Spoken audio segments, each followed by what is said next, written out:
السلام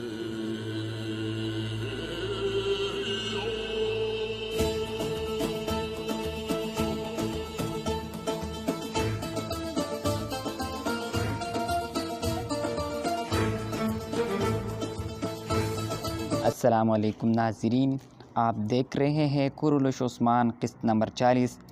دوستو، اس قسط کی شروعات کچھ اس طرح ہوتی ہے کہ نکولا غصے کی حالت میں دروازہ کھول کر اندر جاتا ہے اور کہتا ہے کہ میں نے ایک کمان عورت پر بھروسہ کر کے بہت غلط کیا ہے۔ پلاتیوس ٹھیک تھا، لیکن میں نے اس کی ایک بھی نہ سنی۔ شاید انہوں نے پلاتیوس کو قید کر رکھا ہے۔ اب مجھے مزید ہتھیاروں اور سپاہیوں کا ضرورت ہے تاکہ میں عثمان کو شکست دے سکوں۔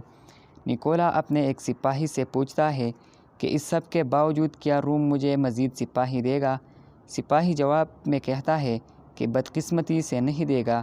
تو نکولا غصے میں اس سپاہی کو قتل کر دیتا ہے اور پھر اپنے پاس موجود دوسرے 2 سپاہیوں سے پوچھتا ہے کہ کیا اس شخص نے مجھ پر تنقید کی، لیکن دونوں سپاہی اسے کوئی جواب نہیں دیتا۔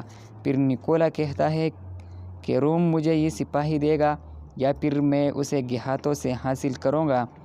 دوسری طرف عثمان اپنے والد ارطغرل غازی کے قبر پر حاضری دیتا ہے اور اپنے بابا کو دعائیں دیتا ہے اور کہتا ہے کہ میں اپنے بابا کے فتح کیے ہوئے زمینوں کو ترکوں کا وطن بناؤں گا۔ میں معصوموں کی آنکھوں میں آنسو نہیں آنے دوں گا، بلکہ ان کی امید بنوں گا۔ عثمان اس طرح کی باتوں میں مصروف ہوتا ہے کہ اتنے میں 2 شخص گھوڑوں پر سوار ہو کر اچانک نمودار ہو جاتے ہیں۔ عثمان اسے شک کی نظروں سے دیکھ رہا ہوتا ہے۔ وہ دونوں عثمان کے قریب آ کر سلام کرتے ہیں۔ ان دونوں میں ایک شخص لنگڑا ہوتا ہے اور وہ ارطغرل غازی کی قبر پر پانی ڈالتا ہے اور ارطغرل غازی کی روح کے لیے دعائیں دیتا ہے۔ پھر عثمان ان سے پوچھتا ہے کہ آپ کہاں سے آ رہے ہیں؟ تو وہ جواب دیتا ہے کہ ہم حلب سے تجارت کی غرض سے آئے ہیں۔ پھر ان میں سے دوسرا شخص کہتا ہے کہ میں نے سنا ہے کہ ہمارے ارطغرل صاحب بہت ہو چکے ہیں، جبکہ میرے یہاں آنے کا سب سے بڑا مقصد ان کا ہاتھ چومنا اور ان کی برکات حاصل کرنا تھا۔ عثمان اس کے جواب میں کہتا ہے کہ میں نے اپنے والد سے سنا تھا کہ جب آپ سقوط آئے تھے تو آپ پر منگولوں کا حملہ ہوا تھا اور میرے والد نے آپ سب لوگوں کی حفاظت کی تھی۔ تو اس جواب کے سننے پر وہ کافی حیران ہو جاتا ہے اور پھر کہتا ہے کہ کیا آپ ارطغرل کا بیٹا عثمان ہے؟ اگر آپ مجھے اجازت دیں تو میں آپ کو گلے لگانا چاہتا ہوں۔ تو عثمان آگے بڑھ کر اس کے ساتھ گلے لگاتا ہے۔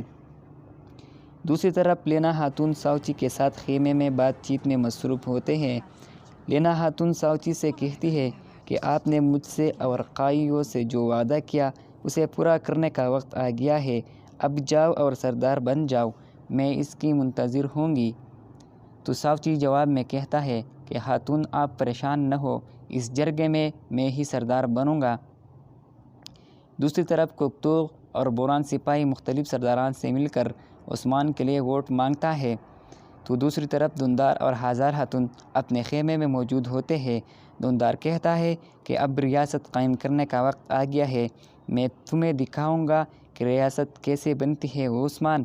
تو ہزال کہتی ہے کہ مجھے بھی بتائیے تاکہ میں بھی خوش ہو سکوں۔ وہ دونوں باتوں میں مصروف ہوتے ہیں کہ اتنے میں سالتوق اجازت طلب کر اندر آ جاتا ہے اور دھندار کو بتاتا ہے کہ آپ کی حکم کے مطابق کام ہو چکا ہے۔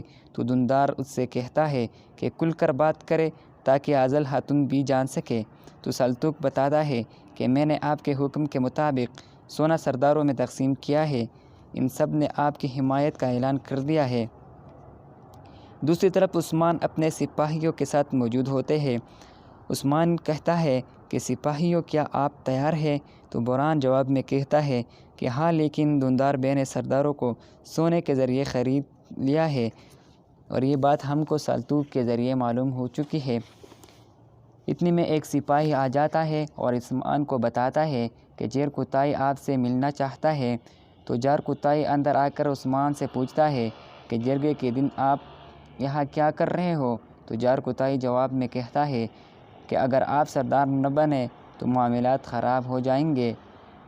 میں نے سوچا کہ آپ کو کسی آدمی کی ضرورت ہوگی، میرے خیال سے عید کا دن ہوگا، تو اس پر عثمان مسکراتا ہے اور کہتا ہے کہ صرف اللہ ہی جانتا ہے کہ کون کس کے ساتھ ہوگا۔